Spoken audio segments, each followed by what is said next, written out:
اللهم قرأ الفاتحة. بسم الله الحمد لله رب العالمين الرحمن الرحيم إياك نعبد وإياك نستعين اهدنا الصراط المستقيم صراط الذين أنعمت عليهم لا حول ولا قوة إلا بالله العلي العظيم. أعوذ بالله السميع العليم من الشيطان الرجيم. بسم الله الرحمن الرحيم. الحمد لله الذي لا يبلغ مدحته القائلون ولا يحصي نعماه العادون ولا يودي حقه المجتهدون الذي ليس لصفته حد محدود ولا نعت موجود ولا أجل ممدود. فطر الخلائق بقدرته ونشر الرياح برحمته ووتدى بالصخور ميدان أرضه. ثم الصلاة والسلام والتحية والإكرام على بشير النذير والسراج المنير حبيب إله العالمين أبي القاسم المصطفى محمد اللهم صل على محمد وعلى آله الطيبين الطاهرين المعصومين المظلومين الغر الميامين لا سيما الإمام المبين بقية الله في الأرضين الحجة الثاني عشر الإمام المهدي المنتظر صلوات الله وسلامه عليه. أما بعد فقد قال الرضا علیہ السلام. امام رضا علیہ السلام کی ایک حدیث میں ہے من زار المعصوم بقوم فقد زار الجنہ، ایسی حدیث کا جملہ وارد ہے. امام رضا فرماتے ہیں جو شخص معصومہ کی زیارت قم میں کرے گویا اس نے اللہ کے گھر اور جنت کی زیارت کی. آپ اگر معصومہ کی سیرت پڑھیں، بی بی کی سیرت پڑھیں. سیرت آپ جانتے ہیں کہ وہ کمالات، وہ زندگی کے حالات، جن زندگی کے حالات اور کمال کو دیکھ کر ان کی پاکیزگی، ان کی عظمت کا اندازہ ہوتا ہے. دیکھیے یہ جو حدیث میں ہمارے پاس ہے نا کہ ائمہ ہمارے فرماتے تھے، رسول اللہ فرماتے تھے، کیا فرماتے تھے میری بیٹی کائنات کی عورتوں کی سردار ہے نا. یہ تو آپ بارہا یہ حدیث سنی و شیعہ سبھی لوگ یہ حدیث نقل کرتے ہیں. اچھا اب اس کا مطلب کیا ہے کہ ہم جب یہ روایت کرتے ہیں کہ ہماری بیٹی سیدۃ نساء العالمین من الاولین والآخرین، ٹھیک ہے، ہماری بیٹی اس قدر منزلت کی حامل جب جو ہے. اچھا یہ اب بی بی کی عظمت اتنی تھی کہ ہر زمانے میں ان کی زیارت کا شوق ہر مومن کو تھا. بی بی کی زیارت ہمیں نصیب. آپ اسی سے اندازہ لگا لیجیے بی بی کی زیارت کا عظمت اتنی ہے. فرمایا بی بی نے خود کب فرمایا؟ جب رسول اللہ صلی اللہ علیہ وسلم کی اللہم صلی علی محمد وفات ہو چکی تھی. رسول اللہ کی جب وفات ہو چکی تھی اس وقت وفات ہونے کے بعد بی بی نے ارشاد فرمایا کہ جو شخص میری یا میرے بابا کی زیارت کے لیے، آپ دیکھیں دونوں ملا رہے ہیں، کہتے ہیں میری زیارت یا میرے بابا کی زیارت کے لیے 3 دن آئے جنت اس کے اوپر واجب. ٹھیک ہے، یہ بی بی نے اپنے آپ کو رسول اللہ سے ملایا کہ میری اور میرے بابا کی زیارت کرنے کی. ٹھیک ہے، تو اس کی عظمت کا اندازہ کر سکتے ہیں کہ رسول اللہ کی اور شہزادی کی ہماری عظمت کتنی ہے کہ صرف 3 بار سلام کیا اور جنت واجب ہے. ٹھیک ہے، ایسی صورت میں اگر معصوم قم کو کہا جائے کہ معصوم قم کی زیارت کرنا، شہزادی کی زیارت کرنا، تو کتنا بڑا مرتبہ سمجھ میں آتا ہے کہ معصومہ قم کی زیارت شہزادی کی زیارت. اچھا اس کے بارے میں ہمیشہ سے ایک تحقیق رہی. تو آغا مرشی کے والد، ٹھیک ہے، محمود مرشی کہتے ہیں ہم نجف جب گئے، ایران، عراق، نجف جب عراق گئے، اور عراق میں ہم نے، اب دیکھیے عراق ایک ایسی سرزمین ہے، ایک ایسا ملک ہے جہاں پر آپ یہ بتا سکتے ہیں کہ امام کی عظمت کیا ہے. خیر، محمود مرشی گئے اور انہوں نے چلہ کشی کی. چلہ کشی یعنی کیا؟ 40 دن مسلسل عبادت میں لگے رہے، اور 40 دن کیا نظر کی کہ ہم اپنے مولا امام علی علیہ السلام کی زیارت کریں. ایک دن 2 دن ہو تو بہت بڑی بات ہے، 40 دن تک لگاتار انہوں نے مناجات.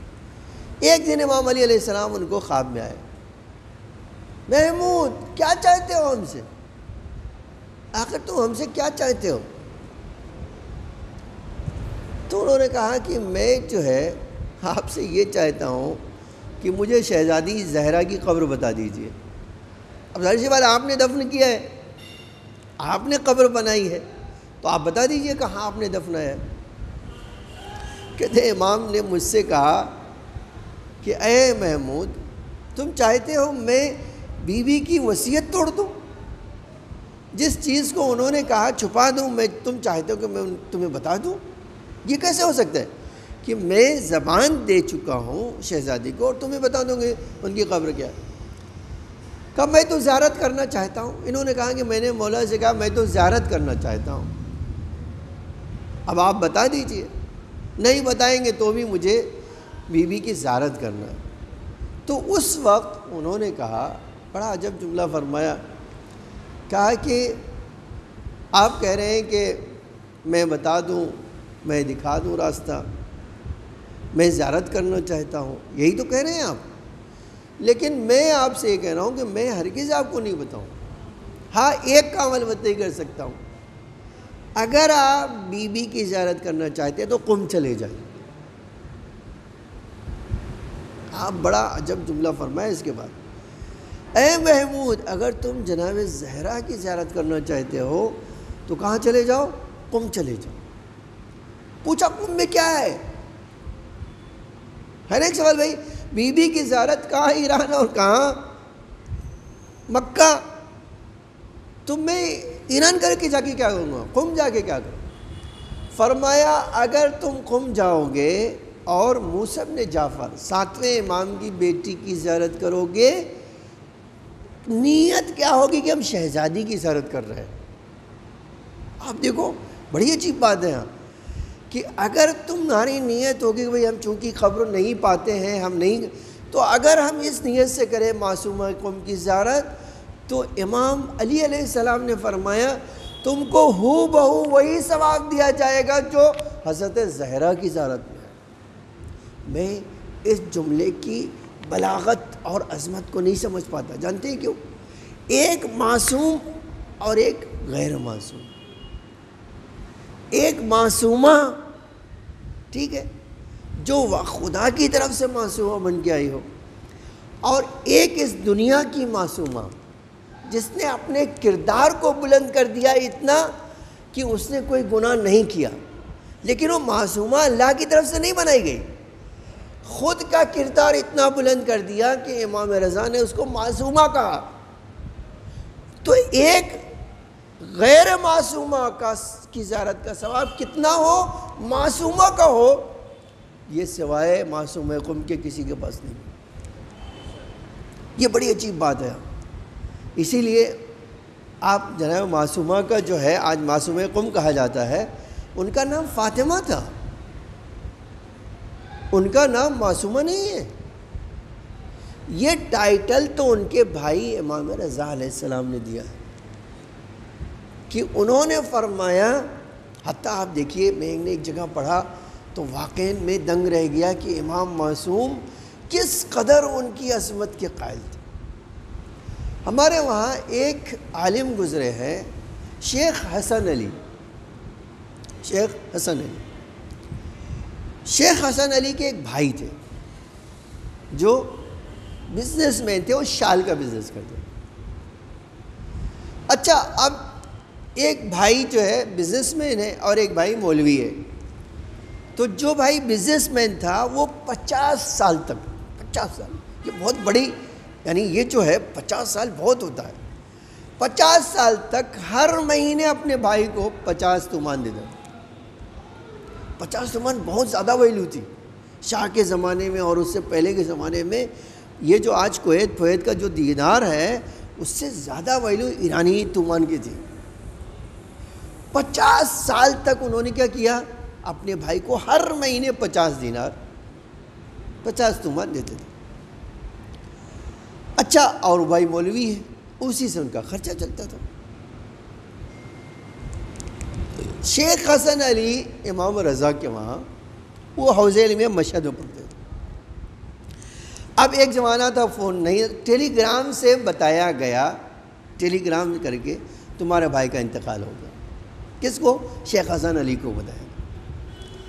جب وہاں وہ ان کو ٹیلی گرام ملا، اب تو اتنی جلدی تو آ نہیں سکتے تھے کہ بھائی ہوائی جہاز میں بیٹھے اور قم آ جاتے، اور یہ تو تھا نہیں، اور بھی اتنی سیر و سیر بسیں بھی نہیں چلتی تھی، بڑی کم سواری تھی، ٹرین نہیں تھی۔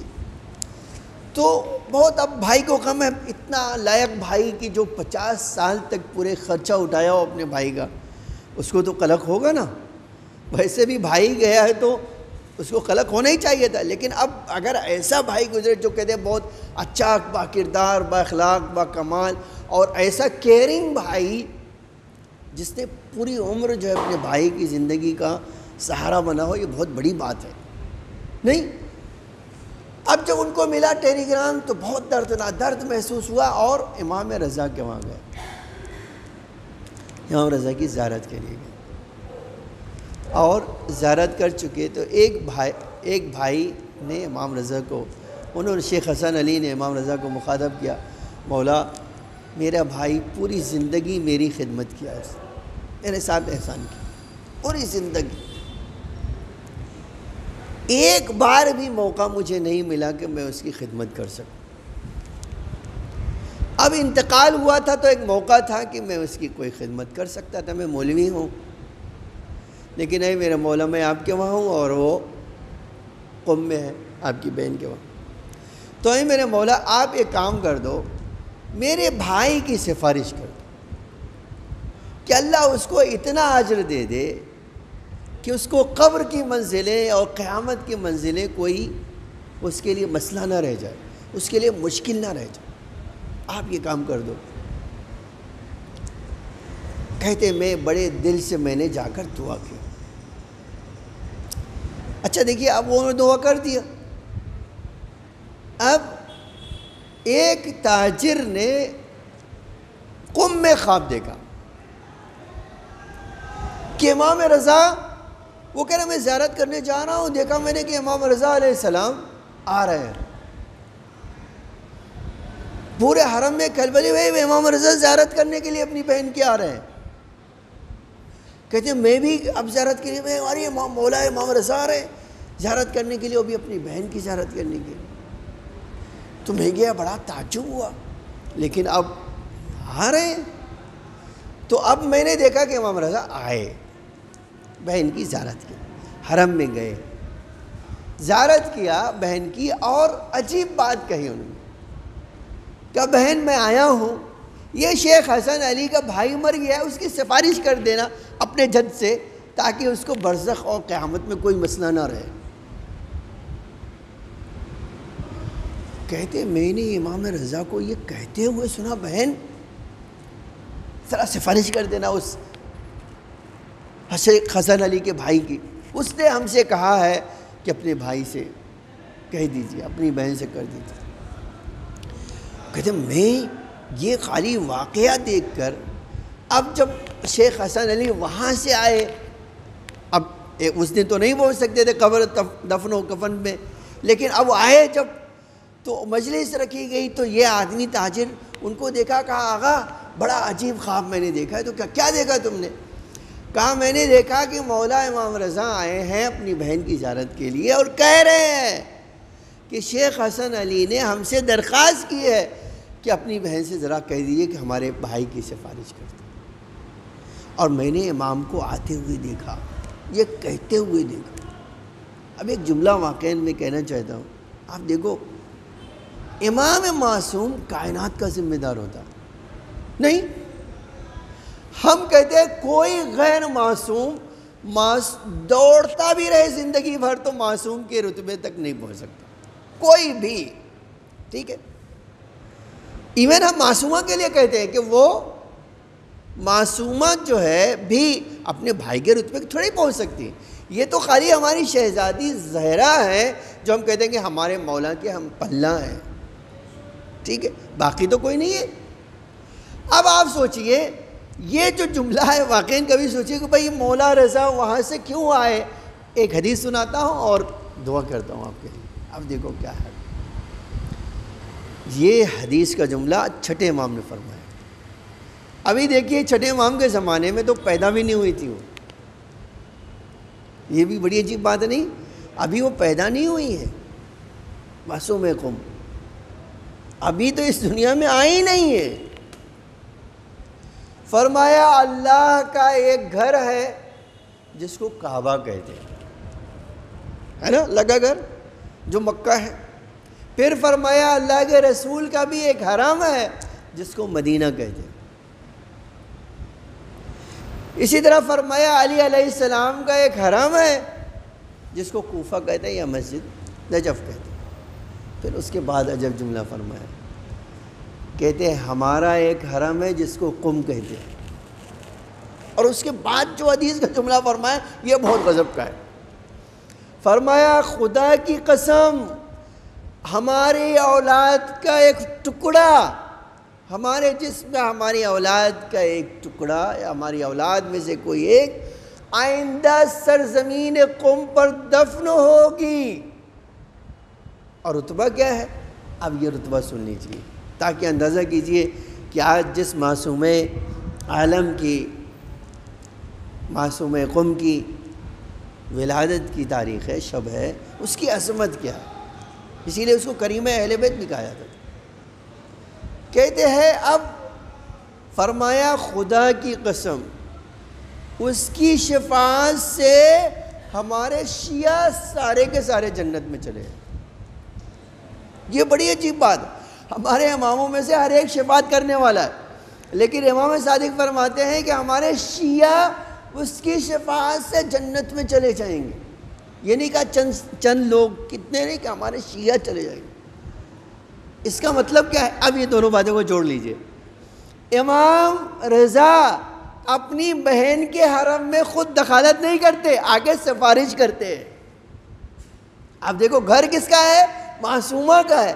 تو امام نہیں کہتے کہ میرا حکم چلے گا، کہتے نہیں یہ میری بہن کا حرم ہے، باؤنڈری ہے، تو میری بہن اس جگہ پر سفارش کرے گی. یہ کتنی عظمت بتاتا ہے کہ ایک معصوم امام آ کر اپنی بہن سے کہہ رہا بہن اس کی سفارش کر دینا. اسی لیے کہتے ہیں کریم اہل بیت، اسی لیے ان کو کہا جاتا ہے. کریمے کا مطلب کیا ہے؟ بہت سارے جو علماء، بہت سارے جو ہمارے، حتیٰ میں نے ایک جگہ دیکھا کہ امام زمانہ علیہ السلام سے کسی نے ملاقات کی. ٹھیک ہے، تو اس نے کہا کہ میں نے دیکھا کہ امام زمانہ علیہ السلام اور ایک آدمی گھوڑے پہ بیٹھ کے قم میں آئے اور معصومہ کی حرم کی زیارت کے لیے. صحن میں پہنچے تو گھوڑے کی بانگ مجھے دی، کہتے لو پکڑو میں زیارت کروں. تو کہتے امام جانے لگے تو میرے ذہن میں آیا کہ گھوڑا پکڑوں یا امام کے پیچھے جاؤں. کہ میں نے کیا کیا، وہ امام کے گھوڑے کی میں ہر کسی اور کو دیا اور خود امام کے پیچھے چلا گیا. اب امام اندر جب چلے گئے تو میں جاؤں یا نہ جاؤں. اب مولا نے تو مجھ سے نہیں کہا ہے، تو کہا اچھا میں باہر انتظار کرتا ہوں. کہ خدا کی قسم میں امام کی زیارت پڑھنے کی آواز سن رہا تھا. وہ معصوم قم کی زیارت پڑھ رہا ہے. اور پھر زیارت پڑھ کے آئے تو امام نکلے تو بھی میں نے دیکھا، اور پھر جب امام آگے بڑھے گھوڑے بیٹھے تو بھی دیکھا، اور پھر میری نظروں سے غائب ہو گئے. تو آپ سوچئے جس کی زیارت کے لیے امام میں وقت آتا ہو اس کی فضیلت کون بیان کر سکتا ہے. اسی لیے آج ہمارے وہاں اتنی عظمت ہے کہ آپ قم ضرور جانا، امام کی زیارت کرنے جانا تو قم جانا۔ کیوں؟ اس لیے کہ وہ کریم اہل بیت، معصوم قم کی عظمت بہت ہے۔ الہی بحق زہرا و ابیہا و بالہا و بنیہا و سر المستودع فیہا بعدد ما احاط بہ علمک، اے اللہ تجھے معصوم قم کا واسطہ ہمارے اس مختصر سی محفل کو قبول فرما۔ اے اللہ ہم حاجت مند ہیں، بی بی معصومہ قم کے صدقے میں ہم سب کی، تمام مومنین کی نیک حاجتوں کو قبول فرما۔ اے اللہ ہم سب کے رزق حلال میں معصوم قم کے صدقے میں اے اللہ اضافہ فرما۔ مومنین جو پریشان حال ہیں ان کی پریشانیوں کو دور فرما، جو اس دنیا سے گزر چکے ہیں ان کی مغفرت فرما۔ اے اللہ جو پریشان حال ہیں ان کی پریشانیوں کو دور فرما۔ اے اللہ جو بے گھر ہیں انہیں گھر عطا فرما، جو بے اولاد ہیں انہیں اولاد نرینہ عطا فرما۔ اے اللہ جو شادی کے لیے پریشان پروردگار معصوم قم کے صدقے میں ان کی اس پریشانی کو حل فرما۔ اے میرے معبود مومنین جو قید میں ہیں انہیں قید سے رہائی عطا فرما۔ اے اللہ جو ظالموں کے نرغے میں ہیں انہیں ظالموں سے نجات عطا فرما۔ شیعان علی جہاں بھی ہوں ان کی جان و مال عزت آبرو کی حفاظت فرما۔ اے اللہ مومنین کے خلاف جہاں بھی سازشیں ہو رہی پروردگار ان سازشوں کو ناکام فرما۔ اے اللہ ہمیں محمد اور آل محمد کے علوم سے مزین فرما، ہمارے عورتوں اور بوڑھوں کی حفاظت فرما، ہمارے بچوں اور جوانوں کو صراط مستقیم پر چلنے کی مزید توفیق عطا فرما۔ اے اللہ امام زمانہ علیہ السلام کے ظہور میں تعجیل فرما، زمین کو آقا کے ظہور کے لیے آمادہ فرما، ہم سب کو آقا کے حقیقی غلاموں میں شمار فرما۔ اے اللہ جو مومنین بیمار ہیں، اس آفت و بلا میں گرفتار ہیں، اے اللہ ان کی حفاظت فرما اور انہیں جلد از جلد شفائے عاجل و کامل عطا فرما، اور تمام مومنین کو اے اللہ اس آفت و بلا سے محفوظ فرما۔ میرے معبود تجھے محمد اور آل محمد کا واسطہ ہماری اموات پر اپنی رحمت و مغفرت نازل فرما، ان کے درجات کو بلند سے بلندتر فرما، انہیں جوار ائمہ میں جگہ عطا فرما۔ اے اللہ ہمارے ڈھیر سارے گناہوں کو معاف فرما، ہمارے مختصر سے اعمال کو قبول فرما۔ ربنا تقبل منا انک انت السمیع العلیم۔